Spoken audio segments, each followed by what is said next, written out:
guys like those short films.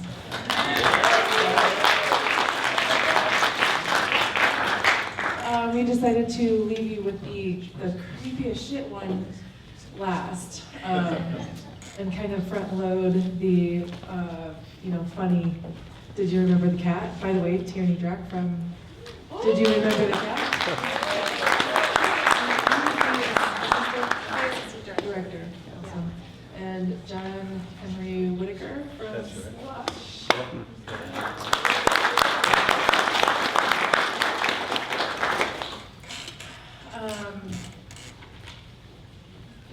We're recording. Okay, good. Just want to make sure everything is going. So we are streaming this shorts block, and so we are recording the Q&A. So when people ask questions, if you could repeat the question so that everyone can hear, that'd be great. And yeah, I'm going to start off, and then I'll open it up to the audience for questions. So Tierney, you worked on Did You Remember the Cat? And how closely were you involved in the whole process? Pretty close. Okay. Oh, I'm sorry. Just push it up. Got it. I'm horrible with public speaking, so I apologize. It's okay. We'll be easy on you. Okay. How are you doing? Great. Awesome. Can you talk a little bit about, the story is so fun because not only is it kind of like we're entering mid-story where some shit has already happened in the house, they're escaping, and then you get a glimpse of their kind of relationship situation where he has to go back and get the cat, and you can see that he's just like, fuck, I have to go back, but I have to. It's an interesting kind of place to start with the story. Can you speak a little bit about that? Yeah, I mean, I think Daniel Foster, the director, and Autumn both wanted to kind of just jumped into the story already, so you kind of just get a feel for the chaos already ensuing. And I think it was great because I feel like it just gets a jump start right into it. On the backstory. Can you talk a little bit about like the monster? Because The choir. I was so happy that there was a big monster in this movie. Yes, a very big monster. It's actually 2 actors back to back, and we had this amazing team of special effects, Patrick P. and their team. They did all of it, and it was very goopy and took a lot of time. So that was my biggest challenge, I think, trying to plan around, because I'm the AD, so I was doing all the scheduling and trying to keep everyone on track. And yeah, we just had to make sure we had extra time because, I mean, it looks amazing. So we just wanted to make sure we had that like front and center for sure with the choir, and extra goopy, especially for Angel. She loved it. There was one point when the choir is on top of her and she has the sword. This is my second time working with Angel and Dan. We both worked on his first short together as well. And I just remember we were all cracking up. We couldn't stop laughing, especially Angel. I love her. She's amazing. She's phenomenal. And the goop of the monster dropped into her mouth and dropped onto her face. So, and it's all, I think, vegan, and it's all like, good stuff that you use on sets, but she just like died immediately. And they're all like laughing so hard. Oh, that sounds. What did it taste like? Do you know? Not good. I don't think it was very good. I think, like, I'm here with my partner, we've worked on stuff before where we used like a vomit machine that we built, and it was like oatmeal and other stuff, and that tasted good. But, when you have like clear goop, it's like, what is it? What do they use? I don't know. Chemicals. Yeah. Probably. So the cat, can you talk about wrangling the cat a little bit? Because, there's the old trope of like, don't work with children, don't work with animals, but how was it working with the cat? So the cat is actually Chicken Cat is our friend, one of our friends who was doing the socials and everything for the film. And we actually did that all after the fact because we were going to have the cat on set, and then the producer and me, because I'm typically doing producing, was like, oh, it's a lot of paperwork and a lot of prep for a cat, and to have a cat burglar and everything else. So we didn't have the physical cat initially on set. We were going to, and then we canceled. And then we had two very amazing cat puppets that were, I don't know how they built it, but the production designer, Ann, he made these cat puppets, and you can see them on a couple of the shots, but mostly his cutaways were so smooth and so good with that you can't really tell. But I love when the cat goes flying at the choir. That's my favorite, and that's another one we were all just like dying. We had to take multiple takes, and it was the last take, so that was our routine. We were like, come on guys, let's keep it together so we can just have it, but you can't, the cat's flying at, it was so funny in the moment. But yeah, so we didn't have the physical cat on, but Chicken was there for post. Yeah, so. Excellent. The effects, as you said, were seamless, and it just led to the overall madness of everything going on. It's so good. Really enjoyed it. Yeah. John, Yes. with Slush. So Ashley George, the director, is actually a festival alumni. She won the Bloody Judge Award back in 2020, I think, when we streamed, or maybe it was 2021, but for Diabla. And she's back with Slush, which is kind of a story about a witch returning to her hometown. And can you talk about your character in this film? Yeah, sure. It's Father's Day, so it's a good Father's Day film. It's a concept for a feature that Ashley told me. And what happened is my wife and her mother got burned in that house. That was a flashback. And we've been picked on, and we both kind of went in. She escaped the town, and what I did, I just kind of went into myself. And the story is mainly about grief and about keeping it locked in and what it can do to you. It can isolate you and stop you from living. So it goes pretty deep that way. But my character, he just wants to get by. He's having a hard time. He's been in and out of sobriety, and he just wants to be left alone. And he knows when his daughter comes home, it's going to be trouble again. And that's why he goes down to the bar. And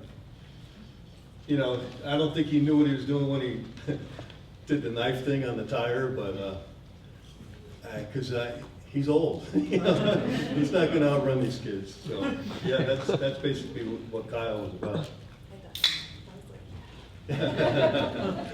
He's an interesting character because he clearly loves his daughter, but he's also, there's kind of like a reserved thing because it's almost like loving a wild animal where you don't quite know what it's going to do next.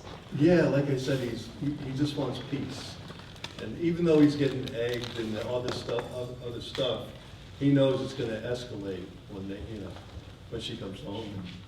But I love the end because I really do love my daughter, totally. And it's all about family to me. Beautifully shot, and it's really, the inserts with the psychedelic kind of visions is pretty interesting. Are you able to speak anything about the story or the plans for the feature? I don't know about the plans for the feature, but I really didn't talk to Ashley too much about the psychedelic, except that it's supposed to torture these people because she got tortured when she was young. And I just kind of like the whole slushy thing because it's all about being fluid through everything. So that's why she picked Slush. She says she grew up drinking slushies, and so that she wanted to add that in there. I'm going to open it up to questions from the audience now. Please raise your hand. I see you in the front row here.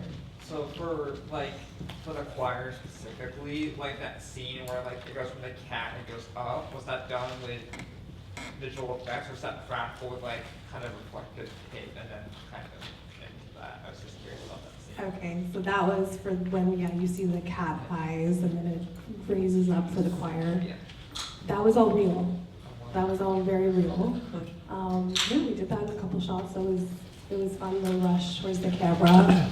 Also me huddled right in the corner trying to hide and make sure I was like in the shot, which I think I was. Sorry, Dave. But yeah, no, that was all real. Them in the thing, in the suit, and rushing towards it. Anyone else in the back there? I have a question. It's a two-parter. What's your cat's name, and would you survive in the same scenario with your cat? I think somewhere there's actually a video, Coral with the cat chicken, went around and was filming all of us asking that same question. And my cat's name is Muppet. I would probably, my partner knows this, I would probably save her first. For everyone else. So yeah. Other questions? I saw a hand over here, but. Go ahead. Question for you, John.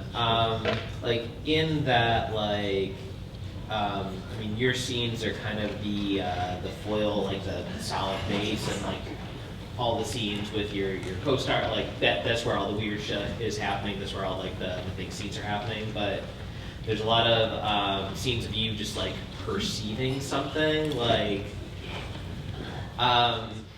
Can you speak to like how you were directed into those things? Like, cause like you know that you know your wife was a witch and your daughter's a witch, but like also like for me it felt unclear. So I'm wondering like how you were brought into that from the director of like. I'm a little confused. So,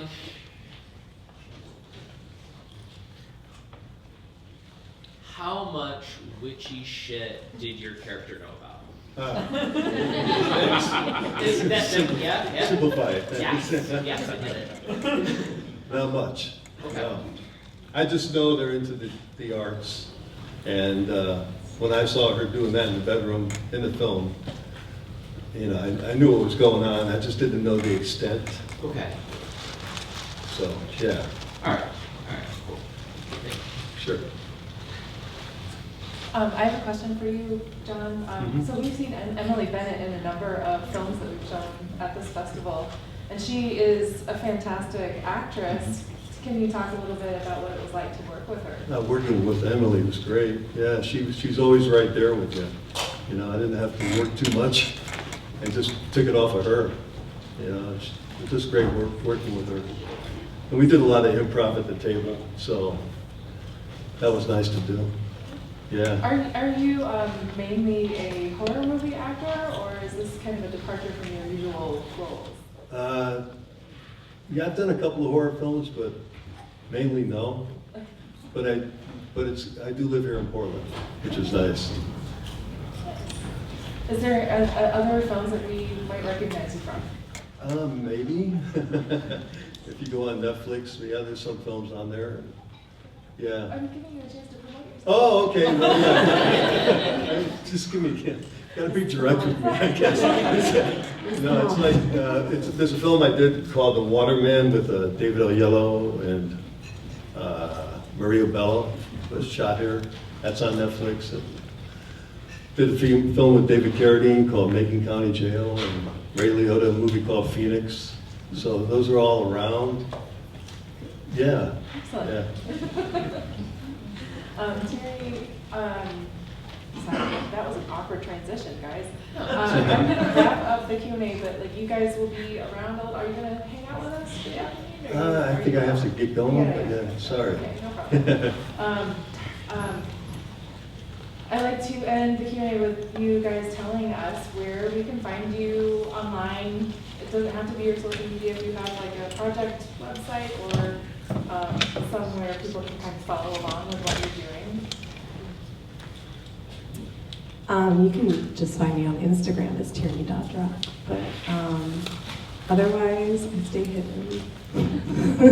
But no, I'm working on my own show right now, so yeah, I live locally now. We moved here about 6 months ago. We're enjoying it. It's from LA, so now we're here. That was all shot in LA. Well, parts of LA. You know, an hour east in Riverside in the middle of the night for 2 weeks. So fun. know. I was gonna take a picture of everyone and send it to Oh, Dan. do it. Do you want me to take it? You turn around, you guys turn around. And John, can people just look up your IMDb? That's it, IMDb, exactly, yeah. Great. Director of this one. Thank you again, both of you, for being with us, and John, for sitting for Ashley. I appreciate you making the time to join us. Thank you so much for being here. Thank you. And, You're welcome. being part of such a great film.